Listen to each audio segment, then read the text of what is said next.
ആമേൻ ആമേൻ.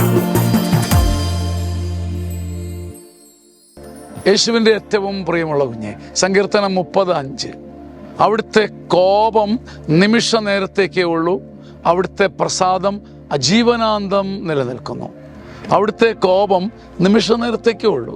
നീ പിടയുമ്പോഴും ദൈവശിക്ഷയോ ഭാരമോ ഒരുപക്ഷെ നെഗറ്റീവ് അനുഭവങ്ങളോ വരുമ്പോൾ നീ ഓർക്കണം, ദൈവം അനുവദിക്കുന്ന ഈ സംഗതികൾ നിമിഷ നേരത്തേക്കേ ഉള്ളൂ. അതൊരിക്കലും ശാശ്വതമായി നിന്നെ തകർക്കുകയില്ല.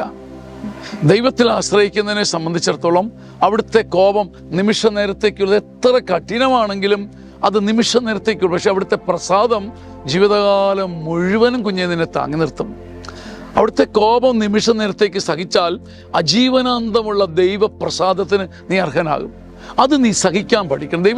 ഒരുപക്ഷെ ദൈവം അനുവദിക്കുന്ന ചില സഹനങ്ങൾ, ചില ഭാരങ്ങൾ, അത് നിമിഷ നേരത്തേക്കേ ഉള്ളെന്നോർത്ത് ചങ്ക് പൊട്ടുമായിരിക്കും, നിലവിളിച്ച് പോകുമായിരിക്കും, പടഞ്ഞ് ചാകാൻ തോന്നുമായിരിക്കും. പക്ഷേ അവിടുത്തെ കോപം നിമിഷ നേരത്തേക്കേ ഉള്ളൂ എന്നും അവിടുത്തെ പ്രസാദമുണ്ടല്ലോ അത് അജീവനാന്തം നിലനിൽക്കുമെന്നും ഓർത്ത് മനസ്സിനെ പറഞ്ഞു പഠിപ്പിച്ച് മനസ്സ് തകരാതെ ദൈവത്തിൻ്റെ പ്രസാദപരത്തിൽ നീ നിലനിൽക്കണം. അത് നിന്നെ ഈ ജീവിതത്തിൽ മുന്നോട്ട് തള്ളി കൊണ്ടുപോയി. ഈ വചനം മറക്കരുത്. സങ്കീർത്തനം 30:5. അവിടുത്തെ കോപം നിമിഷ നേരത്തേക്കേ ഉള്ളൂ, അവിടുത്തെ പ്രസാദമോ അജീവനാന്തം നിലനിൽക്കും. ഇതോർത്ത് നീ സമാധാനപ്പെടണം. ആമേൻ ആമേൻ ആമേൻ.